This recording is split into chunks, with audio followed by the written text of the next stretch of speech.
Hello दोस्तों, स्वागत है फिर से एक नई वीडियो में।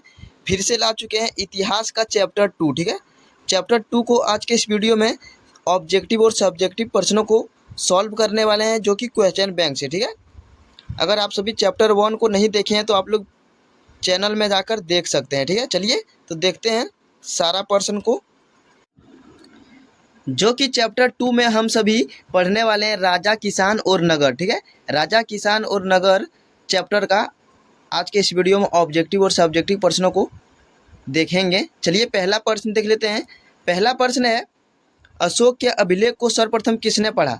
अशोक के अभिलेख को जो सर्वप्रथम पढ़ने में किसने सफलता पाई थी? तो इसका सही आंसर हो जाएगा जेम्स प्रिंसेप। ऑप्शन नंबर जो आप सभी देख रहे हैं, जेम्स प्रिंसेप ने अशोक के अभिलेख को सर्वप्रथम पढ़ा था। ठीक है, चलिए आगे देखते हैं दूसरा प्रश्न क्या है। दूसरा प्रश्न भी इम्पोर्टेंट प्रश्न है, कई बार एग्जाम में पूछा जा चुका है। अभिलेखों में देवनाम प्रियदर्शी किस राजा को कहा जाता है? अभिलेखों में जो है देवनाम प्रियदर्शी किस राजा को कहा जाता है? तो इसका राइट आंसर हो जाएगा अशोक। ठीक है, ऑप्शन नंबर जो आप सभी देख रहे हैं अशोक, इसका बिल्कुल ही राइट आंसर हो जाएगा। चलिए आगे देख लेते हैं अगला प्रश्न।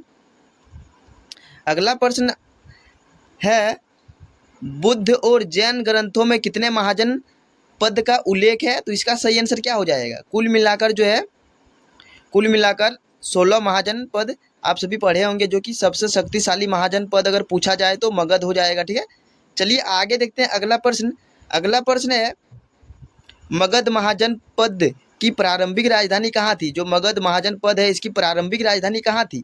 तो इसका सही आंसर क्या हो जाएगा? 4 नंबर प्रश्न का सही आंसर हो जाएगा राजगिरी। ठीक है, राजगिरी इसका बिल्कुल ही राइट आंसर हो जाएगा। चलिए आगे देखते हैं अगला प्रश्न। अगला प्रश्न भी मोस्ट इंपॉर्टेंट प्रश्न है, इंडिका किसकी रचना है? यानी इंडिका पुस्तक की रचनाकार कौन है? तो इसका सही आंसर हो जाएगा मेगास्थनीज। ऑप्शन जो आप सभी देख रहे हैं मेगास्थनीज, इस प्रश्न का बिल्कुल ही राइट आंसर हो जाएगा। ठीक है, अगर आप सभी से पूछा जाए अर्थशास्त्र के लेखक कौन है, तो चाणक्य हो जाएगा। ठीक है, और आप सभी चाणक्य का दूसरा और तीसरा नाम जरूर बताइएगा। चलिए आगे देखते हैं अगला प्रश्न। अगला प्रश्न है, द्वितीय नगरीकरण के नगरों को क्या कहा जाता है? जो द्वितीय नगरीकरण नगरों है, इसको क्या कहा जाता है? तो इसका राइट आंसर क्या हो जाएगा? इसका राइट आंसर हो जाएगा ऑप्शन नंबर जो आप सभी देख रहे हैं सी नंबर में, लोह युगीन नगर। ठीक है, लोह युगीन नगर इस प्रश्न का बिल्कुल ही राइट आंसर हो जाएगा। चलिए आगे देखते हैं अगला प्रश्न। अगला प्रश्न है, समुद्रगुप्त की प्रयाग प्रशस्ति की रचना किसने किया? जो समुद्रगुप्त की प्रयाग प्रशस्ति है, इसकी रचना किसके द्वारा किया गया है?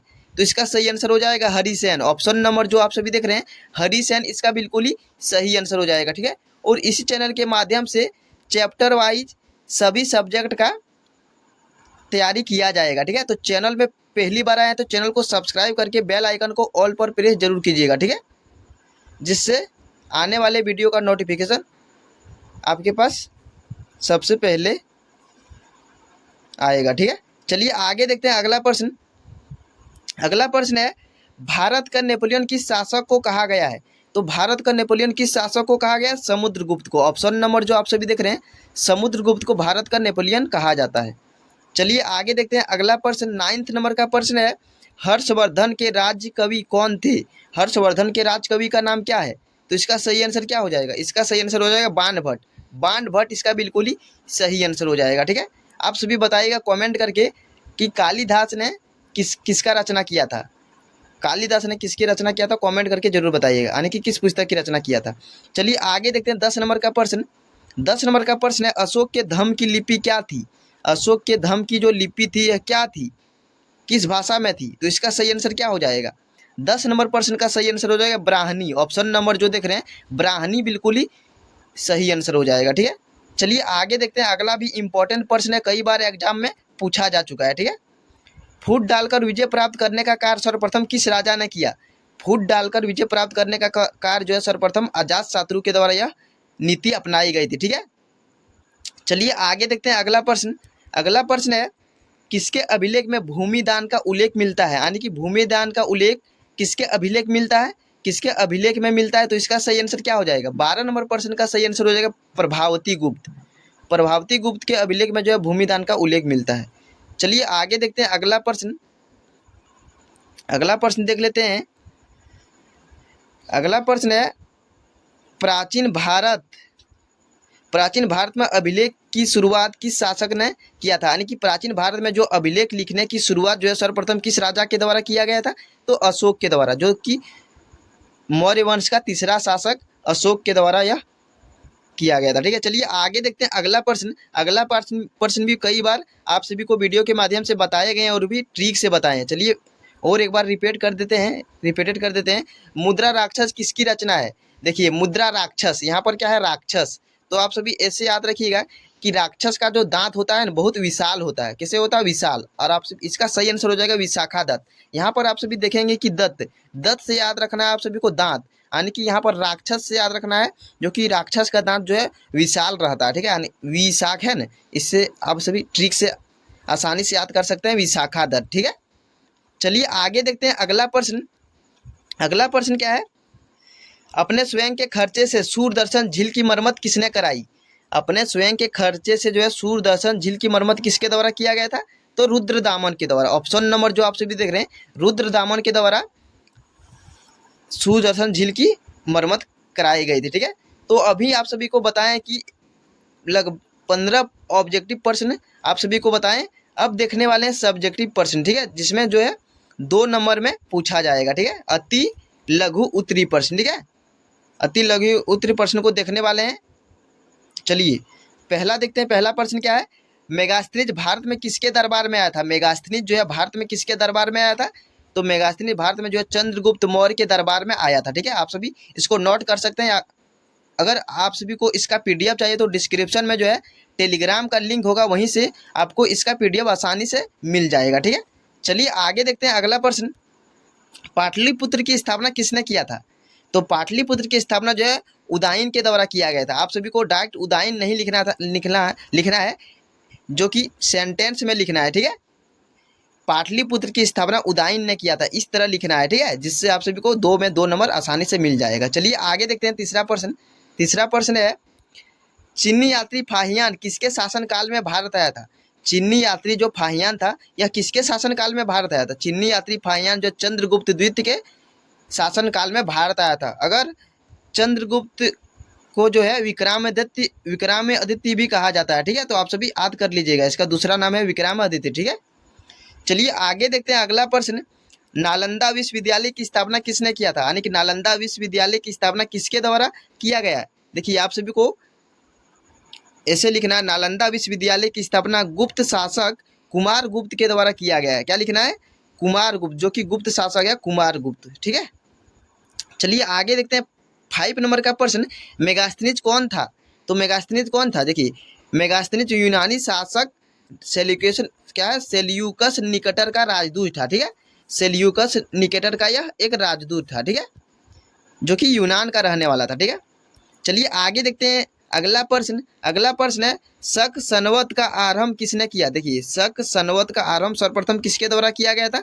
तो आप सभी को लिखना है शक संवत का आरंभ जो है कनिष्क ने प्रारंभ किया था। ठीक है, ऑप्शन नंबर जो देख रहे हैं, आंसर जो देख रहे हैं कनिष्क, इसका बिल्कुल ही सही आंसर हो जाएगा। चलिए आगे देखते हैं अगला प्रश्न।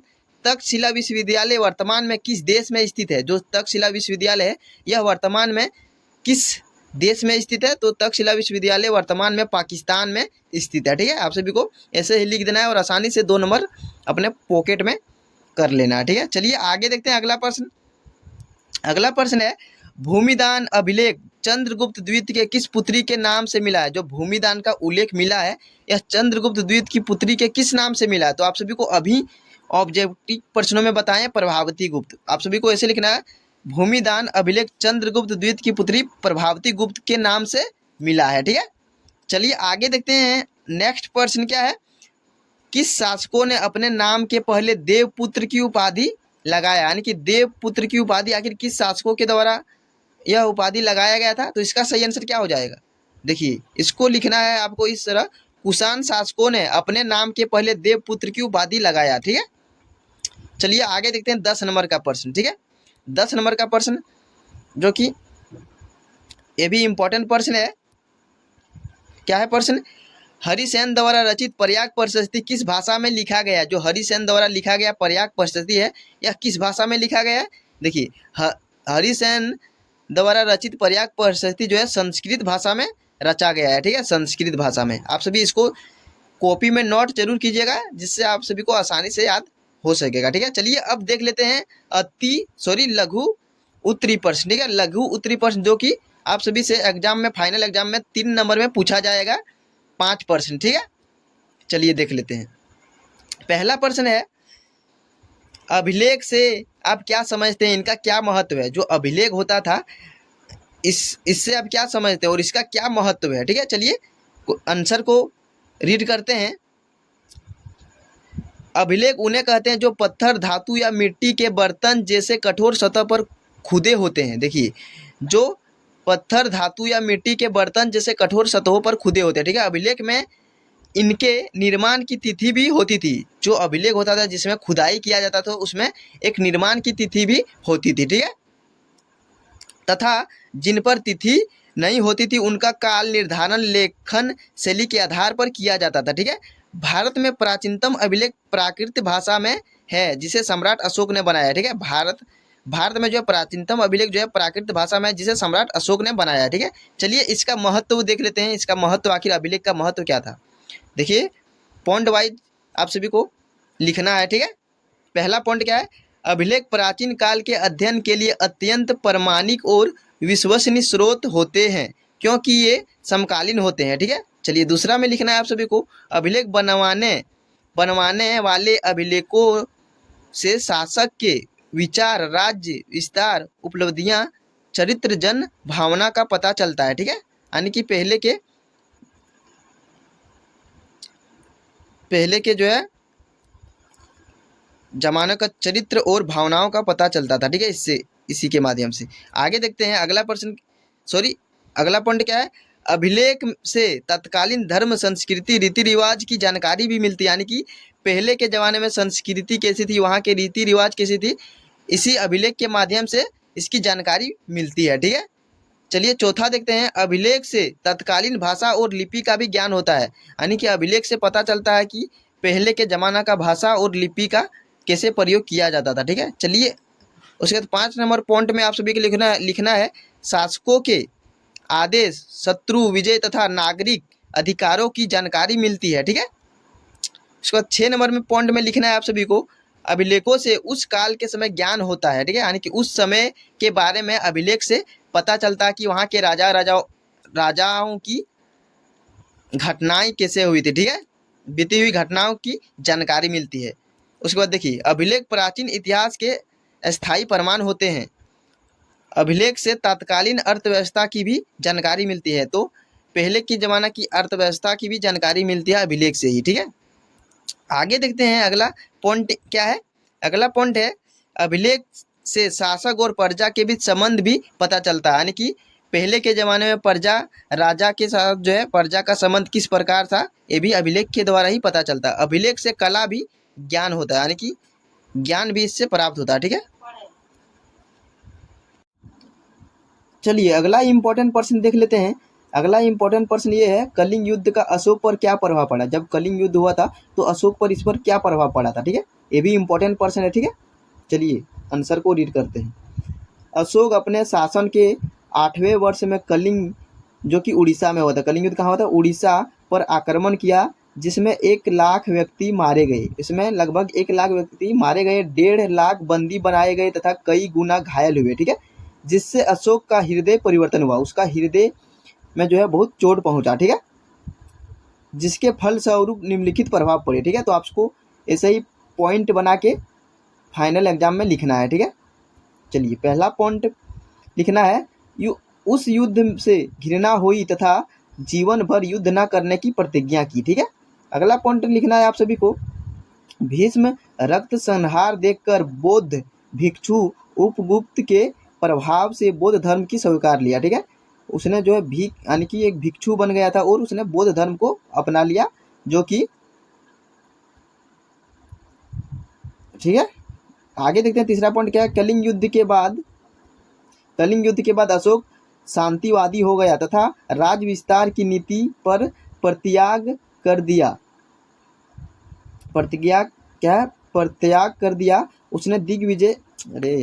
उसने दिग्विजय के स्थान पर धर्म विजय अपना लक्ष्य बनाया। ठीक है, चलिए आगे देखते हैं। अगला पॉइंट क्या है, अगला पॉइंट आप सभी को लिखना है, इस युद्ध के बाद मदिराना पान, मांस, बलि आदि बिल्कुल बंद करा दिया। ठीक है, इस युद्ध के बाद जो है अशोक ने मांस, मछली जो है कुछ भी खान पान सबको हटा दिया। ठीक है, उसके बाद संयम, विचारों की पवित्रता, दया, दान, सत्य, सेवा, श्रद्धा आदि पर बल दिया। ठीक है, अगला पॉइंट लिखना है आप सभी को, अशोक देव नाम विदेशी की उपाधि धारण किया तथा राज्य के युद्ध घोष के स्थान पर धम्म घोष प्रारंभ किया। ठीक है, जो कि आप सभी को ऑब्जेक्टिव में पूछा जाता है कि धम्म की नीति को किसने अपनाया, तो अशोक के द्वारा सर्वप्रथम इस नीति को अपनाया गया। ठीक है, तो आप सभी देख लीजिए, ऐसे ही ये सभी प्रश्न को थोड़ा पढ़ना पड़ेगा। ठीक है, तो आप सभी को इसका PDF जो है टेलीग्राम में दे देंगे, जो कि आप सभी को डिस्क्रिप्शन में टेलीग्राम का लिंक मिल जाएगा। ठीक है, तो आप सभी इसको याद कर लीजिएगा। ठीक है, चलिए मिलते हैं अगले चैप्टर में। अगले चैप्टर में भी इम्पोर्टेंट प्रश्न को आप सभी को बताने वाले हैं। ठीक है।